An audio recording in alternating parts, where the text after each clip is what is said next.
Okay, I'm going to do a quick recording of me grading the student's paper.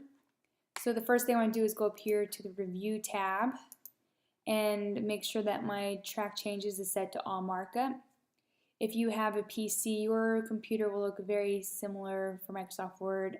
This is actually more under the Review tab on Word, but it looks pretty much the same, and then it says tracking here. So just always make sure that's set to all markup, otherwise you can't see all of the comments I've made and all the changes I've made. So the first thing I usually do is look over a student's paper to look at the formatting, give feedback on that. So the first thing I've noticed here is this information. I'm going to delete that. This semester we want to pretend like these business documents are real documents, so we're not going to include any information that's specific to our class. And then the next thing I noticed was just this. The spacing's a little off. And let's see, the next thing I look at is like the headings and the paragraphs. I make sure that the paragraphs aren't too long because we want to make sure that we're using short chunks of information to increase readability. Looking at the headings, I just check the spacing. We want to make sure that all of our formatting is consistent throughout the whole document.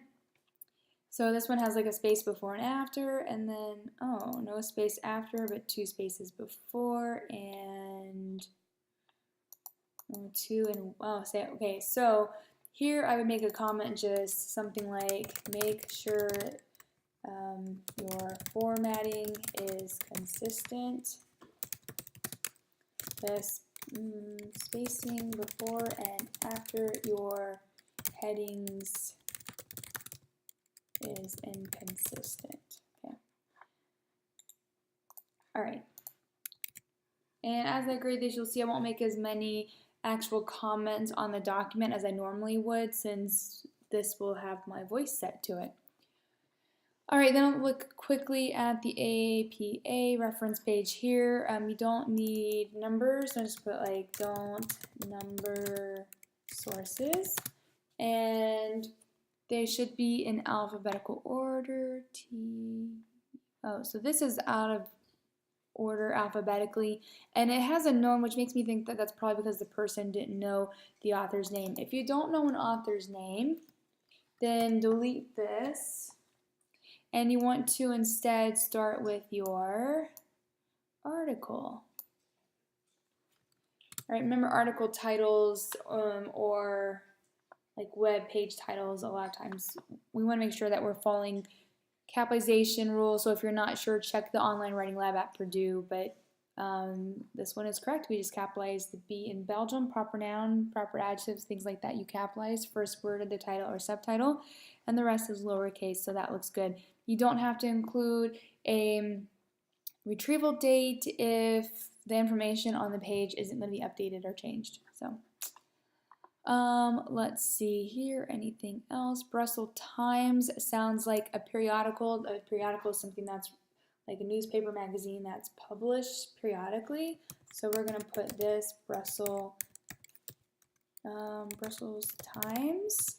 And it's the same thing when you have an article and a periodical. You only capitalize the first word and proper adjectives or proper nouns, and then you italicize the periodical table and the major words are capitalized. So otherwise that looks pretty good.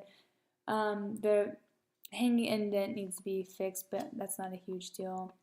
So that looks pretty decent. Again, like, check out the capitalization. I'm not going to correct every single thing since I'm on a time crunch with what YouTube will allow me update. And I don't know what this is. Like, if I were trying to find this, did that person actually get this from a book? I don't know. So I'm going to put a little comment. Is this from a book? Is this from online? Where did this come from? Because that's a little confusing.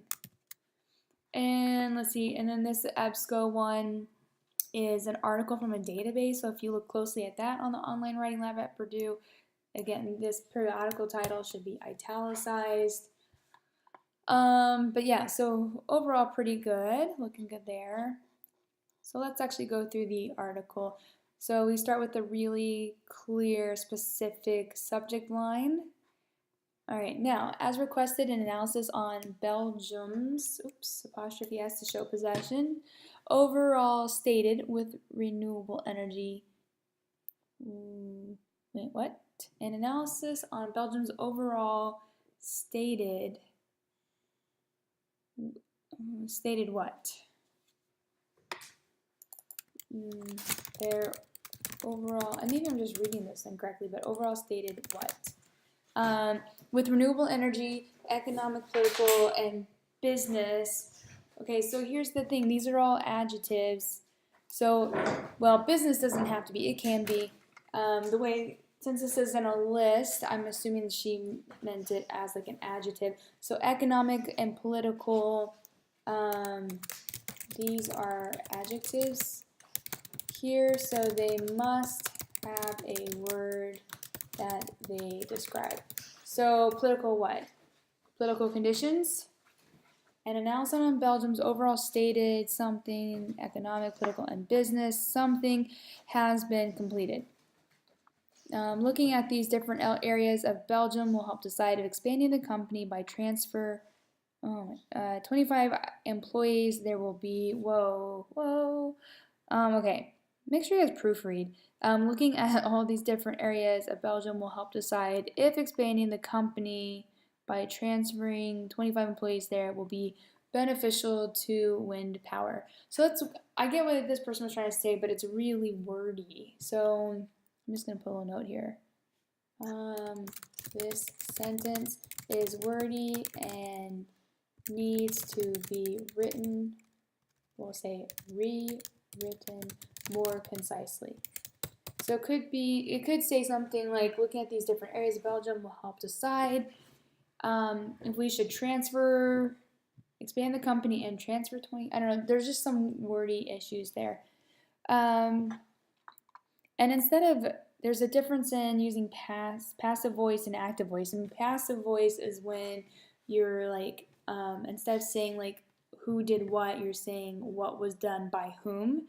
So instead of saying like the boy hit the ball, the passive voice would say the ball was hit by the ball was hit by the boy. We want to use active voice. So like in this first sentence, instead of saying has been completed, you would say, like as requested, I have completed an analysis, and then we would delete that. Okay. According to the Central Intelligence Agency, and then we would need the year. Belgium has a population of 11.5 million people and is located in between, we'll just say, located between the Netherlands and France. Most of the population speaks Dutch. Okay, a comma, it can't join two complete sentences. That's called a comma splice. This is a comma splice. So instead, you can use a period or a semicolon here, but a comma by itself will not work. Most of the populations, it should just be population, speaks Dutch. Overall, Belgium is a safe country. However, recently, so again, we cannot join two complete sentences with a comma. We need a semicolon, and however needs a comma, after it. Recently, they were attacked by ISIS with a bombing in the country's capital, Brussels. The country has a high risk of planned attacks, much like the United States. Belgium has a plan in place to have 100% renewable energy across the country by 2050. Comma splice.